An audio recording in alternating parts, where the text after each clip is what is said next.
Manual और human तस्वीरों के जरिए किसी भी जगह का पता लगाना या फिर उसमें धोखा खाने का हमेशा डर रहता है, लेकिन एआई के जरिए ऐसा नहीं होगा, क्योंकि एआई की तकनीक ही ऐसी है कि वो सही और गलत में फ़र्क महसूस कर सकती है, उसका पता लगा सकती है। दुश्मन के ठिकाने कहाँ पर हैं, किस तरह की हलचल वहाँ पर चल रही है, दुश्मन का इरादा क्या, वो सब एआई मिनटों में जान लेगा, जिससे हमारी सेना को फैसला लेने में भी आसानी होगी। दरअसल एआई की मदद से डेटा का तेजी से विश्लेषण किया जाता है और खतरे को लेकर पहले अलर्ट मिल जाता है। आजकल के फाइटर जेट में एआई का इस्तेमाल तेजी से बढ़ा है, जिससे हवाई मिशन में प्रदर्शन, सटीकता और सुरक्षा बेहतर हुई है। एआई वास्तविक समय में उड़ान मापदंडों, रडार डेटा, दुश्मन और सहयोगी प्रसारण और मौसम की स्थिति का विश्लेषण करता है। इस जानकारी को फिर फिल्टर किया जाता है और पायलट को सामरिक स्थिति के बारे में स्पष्ट जानकारी प्रदान करने के लिए प्राथमिकता दी जाती है। साल 2024 में F-16 के अपडेटेड वर्जन को बिना किसी मानवीय सहायता के 1 घंटे तक एआई के जरिए कंट्रोल किया गया। इस प्रयोग में ऑटोमेटिक पायलटिंग एल्गोरिदम का परीक्षण किया गया। आर्टिफिशियल इंटेलिजेंस के जरिए लड़ाकू विमान को उड़ाकर अमेरिका ने दुनिया को हैरत में डाल दिया।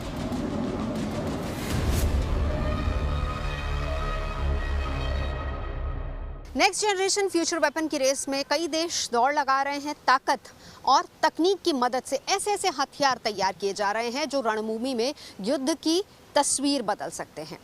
इन्हीं में से हाल फिलहाल अमेरिका ने भी एक ऐसे फाइटर जेट का परीक्षण किया जो पूरी तरह से एआई से चलता है, और दावा अमेरिका ये कर रहा है कि आने वाले समय में इस एआई फाइटर जेट की मदद से रण क्षेत्र में युद्ध की तस्वीर बदली जा सकती है।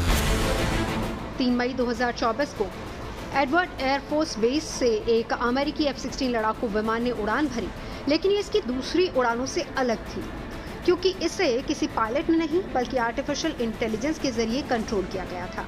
फाइटर जेट के आगे की सीट पर एयरफोर्स सेक्रेटरी फ्रैंक कैंडल जरूर सवार थे, लेकिन इसे कंट्रोल आर्टिफिशियल इंटेलिजेंस के जरिए ही किया जा रहा था।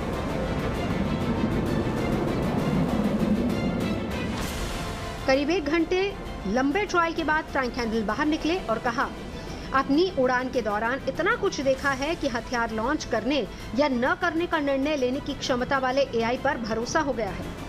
एआई तकनीक से लैस F-16 फाइटर प्लेन का नाम विस्टा है। जानकारी के मुताबिक करीब 900 किलोमीटर प्रति घंटे की रफ्तार से विमान ने उड़ान भरी। फिलहाल इसका ट्रायल चल रहा है। हालांकि अभी ये साफ नहीं है कि विमान बम या मिसाइल छोड़ पाएगा या फिर नहीं। हालांकि अमेरिकी वायुसेना साल 2028 तक एआई ताकत से लैस 1000 से ज्यादा मानव रहित फाइटर प्लेन संचालित करने की योजना बना रही है।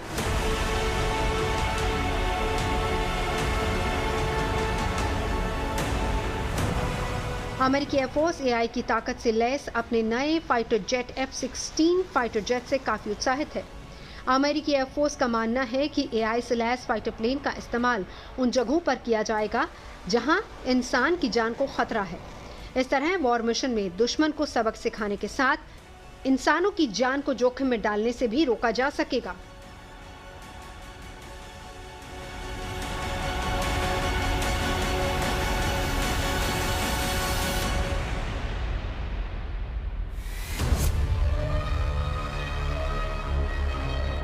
F-16 का सफल परीक्षण किया गया और कैलिफोर्निया में उनका जो एडवर्ड एयर बेस है वहां पर पूरा डॉग फाइट मतलब कॉम्बैट, 2 एयरक्राफ्ट जो है आपस में जब वो एक दूसरे को लॉन्च लेने की कोशिश करते हैं, मिसाइल मारने की कोशिश करते हैं, तो वो कैसे उस बचते हैं और कैसे आक्रमण करते हैं, उस डॉग फाइट के अंदर बहुत बढ़िया इसका प्रदर्शन रहा।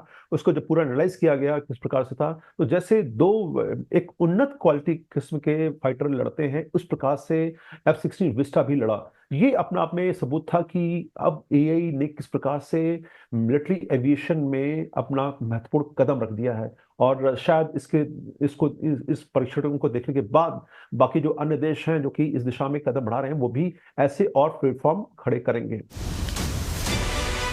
हालांकि इस फाइटर जेट में लगे ऑटोनोमस वेपन सिस्टम ने सवाल खड़ा कर दिया। रक्षा जानकार सेना में एआई इस्तेमाल को लेकर चिंतित हैं। उनका कहना है कि कहीं इससे फायदा होने के बजाय जंग में ज्यादा नुकसान न उठाना पड़े।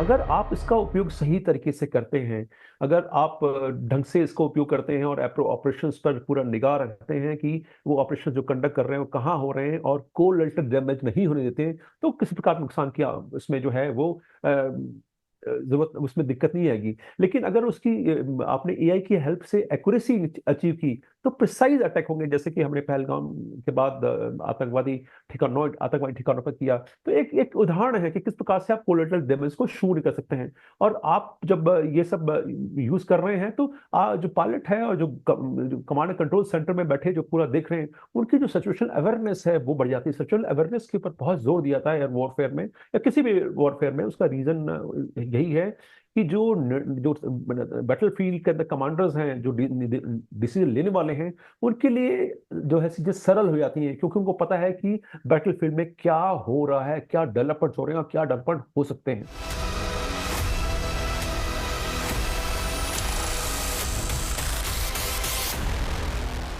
एआई के बढ़ते इस्तेमाल से ये कयास भी लगाए जा रहे हैं कि भविष्य में युद्ध को लड़ने का तरीका पूरी तरह से बदल जाएगा। जंग के मैदान में ऐसी मशीनों को उतारने की कोशिश चल रही है जो न तो थकेंगी और न ही थमेंगी, और तो और ये मशीनें खतरनाक परिस्थितियों से भी लड़ सकेंगी। एक बार टारगेट सेट हुआ नहीं कि तबाही का काउंटडाउन शुरू।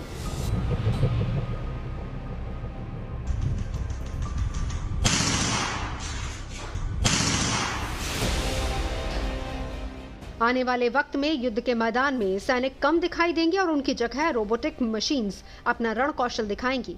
ऐसे में सवाल ये उठता है कि क्या आने वाले दिनों में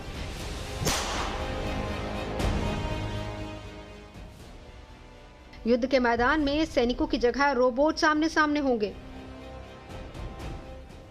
क्या मशीनें ऑटोनोमस होंगी जो खुद फैसला लेंगी?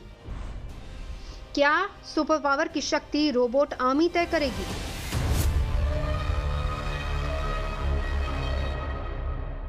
मशीनें फैसला ले तो सकती हैं, मगर उसमें एक लिमिट है। हम ये तो मानते हैं कि जो मशीनें हैं वो रेपिटेटिव काम में फैसला ले सकती हैं कि मुझे एक 50 केजी का वजन यहाँ से एक हाइट तक चढ़ाना है, मैं उसे 10 बार चढ़ाऊँगा, सामान ले जा सकते हैं। लेकिन जो एल्गोरिथम है जो मशीन में सेट कर दिया गया है, उस एल्गोरिथम को चेंज नहीं कर सकती।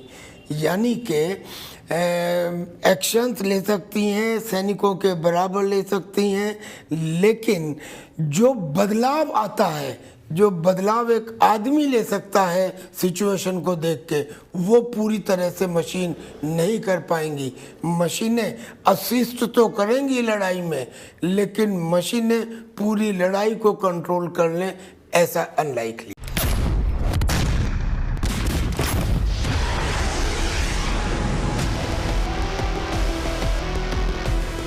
आज दुनिया के कई मुल्क रोबोटिक वॉरफेयर की रेस में लगे हुए हैं।